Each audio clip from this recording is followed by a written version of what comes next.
Hello, guys. I'm Sudarshana Starshine Star. How are all of you doing? I hope this finds all of you doing very, very well. If not, hang in there, guys.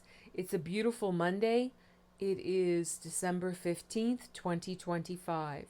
I have a YouTube channel called It's the Dazzling of the Light, or you can just go to YouTube and type in at Sudarshana Starshine Star to access my, I think it's 290 clips I have there, podcasts, and a couple of videos in a playlist where you can watch me talking if you want to see that.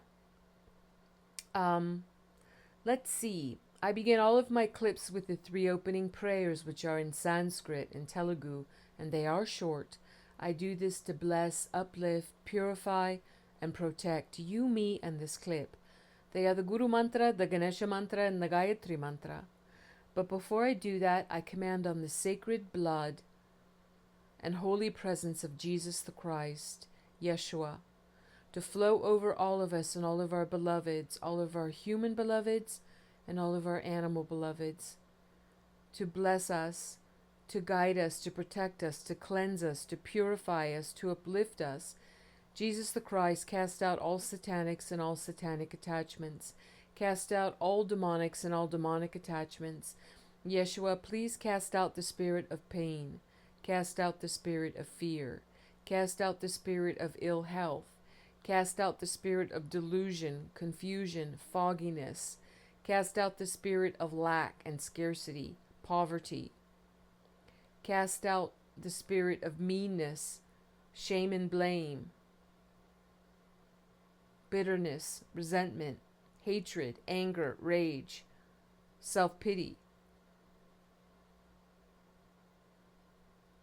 Please cast out all negative memories, all negativity in thought, word, and deed, all negative karmas. Thank you so much, Yeshua. Yeshua, please send your healing presence now. Please heal the wounds in our souls, Yeshua. Thank you, Yeshua. We receive your healing presence and all of your blessings. Amen. Swaha.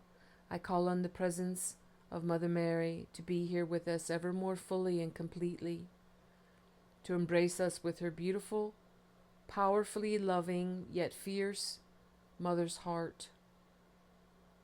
She's the perfect combination of gentleness, strength, but yet she also has the fierce love of a real mother who protects her children and also corrects them when they need course correction. Thank you so much for your unconditional love, Yeshua and Mother Mary. Amen. Swaha. And now to the prayers. Om, Om, Om. Guru Brahma, Guru Vishnu, Guru Devo Maheshwaraha, Guru Sakshat Parabrahmam, Tasmahi Sri Guruve Namaha. Om Shuklam Bhattadaram Vishnum, Sishivarnam Chatubhujam, Prasanavaranam Dhyaye Sarva Vignopashantaye. Om Bhuvasuvaha Tatsavitur Varenyam Bhako Devasya Dhimahi Dhiyo Yonaha Prachodayat. Om Shanti Shanti Shanti. Excellent.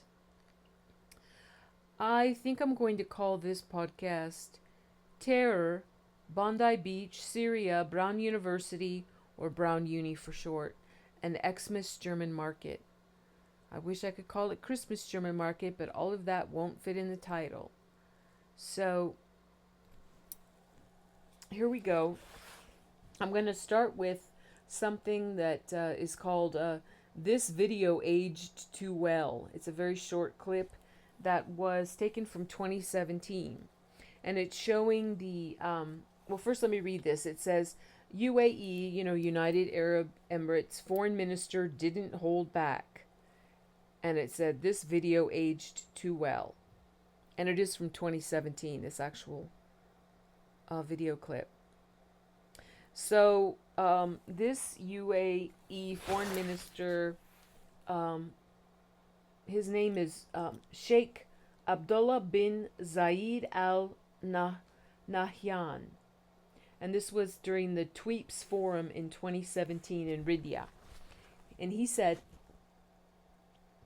and let me say this in English so you can understand what I'm saying. And a British lady in the background interrupts and says, I have a translator. And he says, no, I know you have translation. I just want to make sure you get it right. There will come a day that we will see far more radical extremists and terrorists coming out of Europe because of lack of decision making, trying to be politically correct, or assuming that they know the Middle East, and they know Islam, and they know the others far better than we do. And I'm sorry, but that's pure ignorance.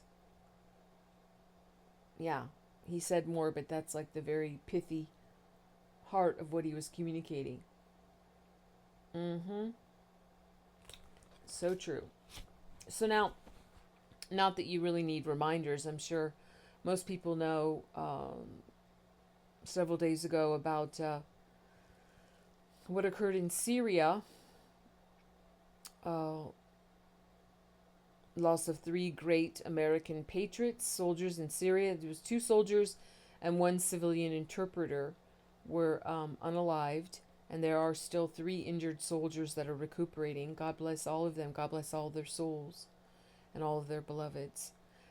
This was an ISIS attack against the United States and Syria, and it was in a very dangerous part of Syria. The president of Syria, Ahmed al-Shara, and please excuse me if I mispronounce that, he was very upset and angry about this attack. And President Trump has vowed retaliation, very strong retaliation against ISIS for doing this.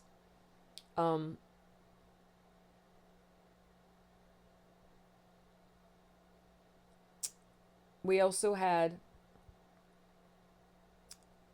this month of December, not long ago, 5 men were arrested, suspected of planning a radical Islamist attack. It was a vehicle attack that was being planned to do the most damage and unalive the most innocent people during a Christmas market in Bavaria. And the suspects were 3 Moroccans, an Egyptian imam, and a Syrian, and they were detained at the border crossing between Germany and Austria. It is believed that the group discussed using a vehicle to maximize casualties at a market in the Dingolfing Landau district, which is northeast of Munich, and that threat was neutralized, and increased security measures are said to be in place at European Christmas markets. Then we go to what just happened a few days ago at Brown University in Providence, Rhode Island in the United States. A man dressed all in black opened fire during final exams there. 2 people were unalived and 9 were injured. And this took place at the Barris and Hawley Engineering and Physics building. Brown University was completely locked down for I think it was 12 hours. Students and teachers and everything just had to shut the doors, and they were just laying on the floor and turned off their cell phones. They were just hunkering down because the suspect hadn't been caught. Now, what's really suspicious about this is there are, like most college campuses in the United States, there are tons of cameras everywhere. There's a huge surveillance system there. But somehow the Providence, Rhode Island police, they could only issue, they called it, this is to help us and help you identify who the SHOOTER is. But the only thing the Providence, Rhode Island police could issue for that great help is a cell phone shot of a computer video. The computer video showing actual footage from the Brown University camera surveillance on campus, but somehow they could only show a few seconds of this man dressed all in black head to toe from the back view, not showing his face at all, like walking around the corner. Oh, sure. Yeah, they had all the other footage, but they don't show it. And we know why with all these kind of attacks happening. They only show things like this immediately, showing the suspects or whatever, generally, if the person's Caucasian. As we've seen with this color revolution that has taken place over the last several years, all over the world, really. But, we can really see it so strongly in America with the corrupt, satanic, leftist mainstream media, that if the suspects, even if they're in custody, if they don't have white skin, and they don't happen to be Christian or love Jesus, it's always like a mystery. It's always like ... They will never clearly identify. But if it's a white person and, and they are Christian, oh boy, like immediately they're identified down to the T, every last detail about it. And this is part of the left's progressive color revolution that's been taking place for several years. Just very upside down and very crazy. But that's just how it's been for a while now, with really disastrous effects. Especially going into the brainwashing of American students with all the CRT in the schools and all this nonsense going on. Yep. So anyway, it was so sad that that happened at Brown University. And of course, this is another extremist,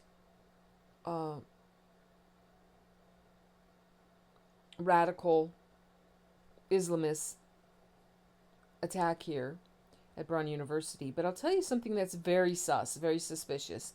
This is what we often see at what are called false flags. And if you don't know what that term means, it doesn't mean events didn't happen. It means they happen, but the perpetrators were not who is being said are the perpetrators. Usually there are more, or ultimately the purpose for the event is being obscured. And I'm going to get into that in a minute. It's very sus, though, that at Brown University there were 2 students, just like we see in many, like I mentioned. The first word is false, and then the second word is flags. When we see those all throughout, it's anywhere in the world, but I'm just focusing on America right now. We see actors. We see actors acting out a role, and they're hired over and over again, and they show up with different names in different parts of the country, but they have the same face and easily identifiable, and somehow they show up at like multiple of these events. It's like, geez, what are the odds?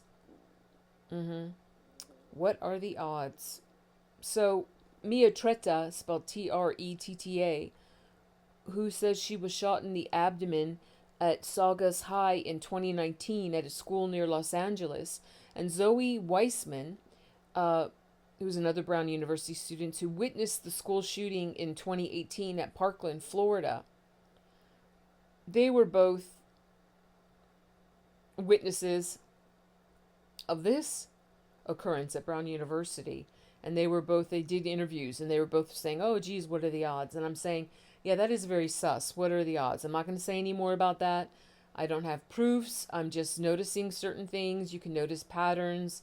And it's like, yeah, what are the odds of that? Also, something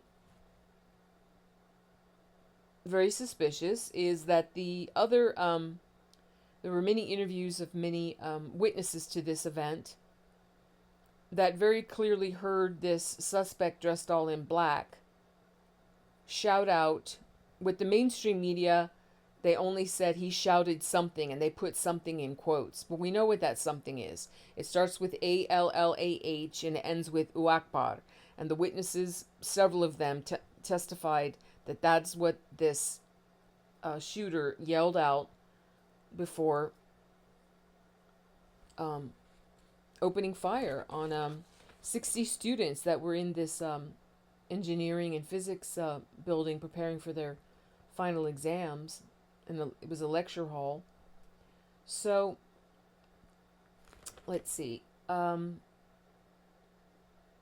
yeah, in terms of me talking about these uh, actors that show up with different names at different events, at tragic events where there are SHOOTING. And they can be some years apart, but you're like, oh, you were in Las Vegas, or oh, you were in Connecticut, or oh, you were in what? You know, like you see these different things. And I suggest you look into someone named David Hogg, HOGG. Just look into David Hogg. He's pretty famous right now. Look into him. I'm not going to say more, but that's like a very good example of what I'm talking about.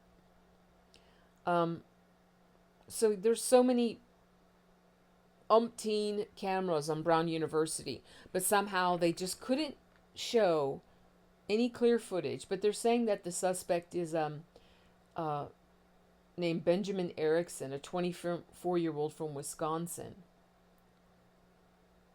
And another thing, Brown University is getting a lot of questions over its security policies because the emergency sirens never sounded in response to the SHOOTING. They never sounded. And it took 20 minutes for Brown University to send an alert out to students. 20 minutes. How long does it take to do that? Not 20 minutes. Not when it's live action HOOTING going on. So that's very sus. Very suspicious to me. And I think to many other people. So, and God bless all those people at Brown University. And all their families and everyone and anyone that witnessed anyone that witnessed any of these things. It's very scarring. It is very horrible. But you'll see there's a common theme. I'm going to get back to that in a second. Let me go to the terrible Saturday occurrence at Bondi Beach. Bondi Beach in the Australian state of New South Wales in a suburb of Sydney. It was the first day of Hanukkah, and a father and son team, another radical extremist Islamist TERROR group, they just mowed down people there. There was about 1,000 people gathered at Bondi Beach for this Jewish celebration called Hanukkah by the Sea that was organized by Rabbi Eli Schlanger, who was unalived on Saturday, and he seemed to be the organizer of this Hanukkah celebration. So there was more than 1,000 people who were on the beach at the time that this father and son extremist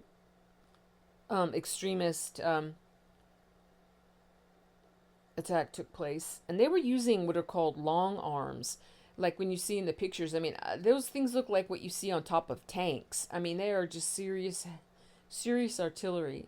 Anyway, so it was really sad. And God bless all the people. It's really sad that happened. And there was an incredible hero. He's a fruit store owner in Australia. And his name is Ahmed Al-Ahmed. And I'm sure many of you may have seen the footage. He so bravely jumped from behind and tackled one of the perpetrators of this and confiscated his long arm.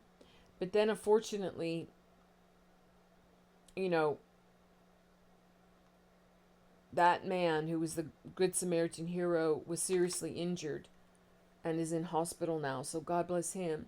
I mean, he's so brave. So brave. I mean, just so brave. Amazing. And God bless. I hope he recovers fast and well. So the perpetrators of this event in Bondi Beach were a father and son team. The son's named, he's a 24-year-old named Naveed Akram, and he's in hospital after being injured. The father was named Sajid Akram, and the police unalived him, so he's not around. And the father, Sajid Akram,